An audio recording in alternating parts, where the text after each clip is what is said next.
తాకట్లో ఉన్న బంగారాన్ని విడిపించి ఆ రోజున మార్కెట్ ధర కట్టి మిగిలిన డబ్బును మీకు అందిస్తుంది కొమ్మూరి గోల్డ్.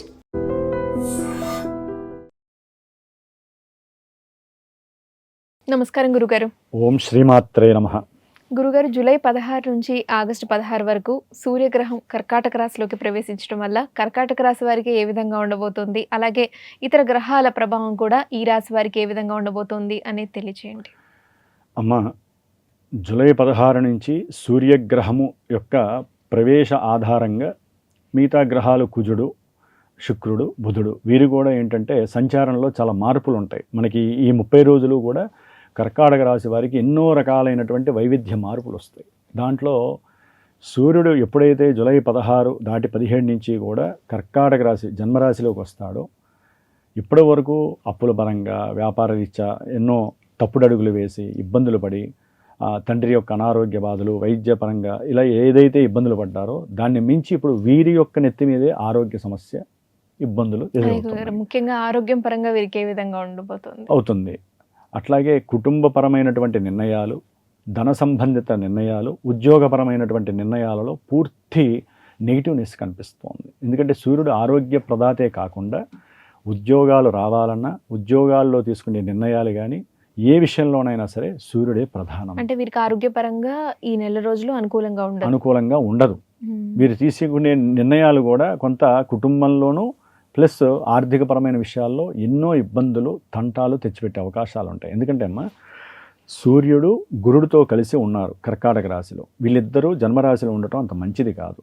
అప్పుల బాధలు, ప్రయాణ బాధలు, ప్రయాణపరమైన ఆర్థిక సమస్యలు, తండ్రి గారితో విభేదాలు, అట్లాగే మాతాపితృ ఆర్జితపరమైనటువంటి కాస్త కుటుంబ సంబంధిత విరోధాలు, బంధువులతో కావచ్చు, తండ్రితో కావచ్చు, కొంచెం సమస్యలు ఎక్కువగా ఉంటాయన్నమాట వీళ్ళకి. సంతానపరంగా ఏ విధంగా ఉండబోతుంది గురువుగారు? అమ్మ, సంతానపరమైనటువంటి విషయాలలో కూడా గురుడు అనుకూలంగా లేడు. కానీ ఈ కర్కాటక రాశి వారికి సంతాన స్థానాధిపతి అయినటువంటి కుజగ్రహము లాభంలో ఉంది కాబట్టి కొంతవరకు ఆగస్టు 2 వరకు సంతానపరమైన ఆలోచనల యందు సంతానపరంగా కొంతమందికి అభిలాష నెరవేరుతుంది.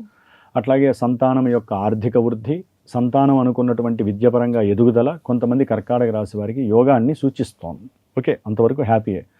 మరి ఆగస్టు 2 నుంచి ఈయన మారిపోతున్నాడు. 12వ రాశిలోకి వచ్చినప్పుడు సంతానపరంగా కొన్ని ఇబ్బందులు, మాట అనుకోవటము, కుటుంబపరంగా విడిపోవటము, కొంతమందికి అయితే కనుక గర్భ సంబంధిత దోషాల వలన ఈ కుజుడు ఇబ్బందుల్ని క్రియేట్ చేస్తున్నాడు.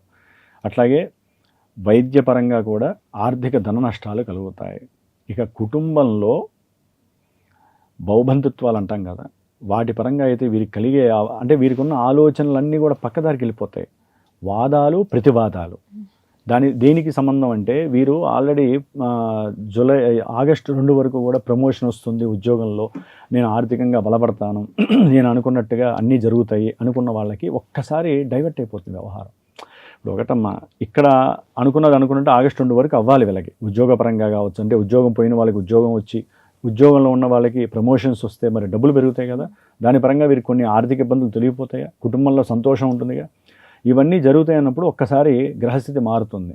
జన్మజాతకంలో ఏదో ఒకటి దశలు సరిగ్గా లేవనుకోండి, దానికి తోడు ఇవి కూడా కలిపి ఏమవుతుంది, వీళ్ళకి పిచ్చెక్కినట్టు అయిపోతుంది. ఇదేంటారు బాబు, నేను ఏదో అనుకుంటే ఏదో జరిగింది అనుకుంటే అది కాస్త ఏమవుతుందంటే ఆర్థిక బాధలు ఇంకొంచెం ఊపందుకుంటాయి. ఏది కర్కాటక రాశి వారికి ఆగస్టు 2 తర్వాత అప్పుల బాధలు, కుటుంబంలో బహుబంధుత్వాలతో విద్వేషాలు, శత్రుబాధలు, వీరు మాట్లాడే ప్రతి మాట ఆలోచన రాహిత్యంగా మాట్లాడటము, తీసుకునే నిర్ణయాల్లో వైవిధ్యకరమైనటువంటి నిర్ణయాలు కుజుడి యొక్క బాధ వలన పూర్తిగా కోర్టు సమస్యల దాకా కూడా వెళ్ళే అవకాశం ఉంటుంది అప్పుల బాధల వలన. కాబట్టి ఈ విధంగా సంతానము, కోర్టు సమస్యలు కుజుడి వలన అయితే కనుక ఆగస్టు 2 నుంచి అధికమవుతాయని చెప్పుకోవాలమ్మా.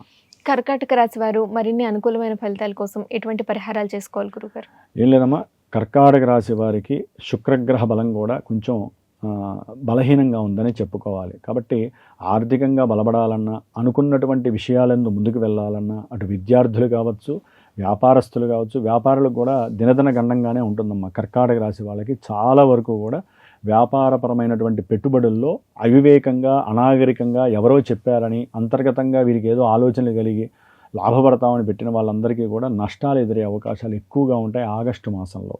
కాబట్టి వీరందరూ కూడా కుజగ్రహ ఆరాధనతో పాటుగా ఎవరైతే కనుక అప్పుల బాధలు ఎక్కువగా ఉన్నాయో వారు తప్పకుండా సుబ్రహ్మణ్యేశ్వర స్వామికి సంబంధించినటువంటి పాశుపత రుద్రాభిషేకం చేసుకున్నారనుకోండి, అసలు హోమం చేసుకుంటే తిరుగు ఉండదు యాక్చువల్లీ.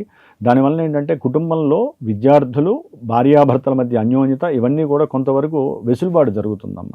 ఒక్క కుజగ్రహము రవిగ్రహము బాలేకపోతే, దానికి తోడు బుద్ధి విహీనత, బుధుడు బాలేదు, శుక్రుడు బాలేదు, 4 గ్రహాలు మాసగ్రహాలు బాలేకపోతే వీరేం చేయాలి? ఆ 4 గ్రహాలకి సంబంధించిన జపాలు లేకపోతే ఆ స్తోత్రాలు పఠించటము చేసుకోవటం చాలా విశేషం.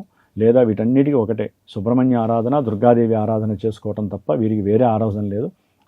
అష్టమ రాహువు కూడా వీరిని కాస్త ప్రతిబంధకంగా ఎన్నో విషయాల్లో చేస్తూ ఉంటారు కాబట్టి దుర్గాదేవి ఆరాధన మస్ట్ అండ్ షుడ్గా చేసుకోవడం విశేషప్రదం. ధన్యవాదాలు గురువుగారు. శుభమస్తు.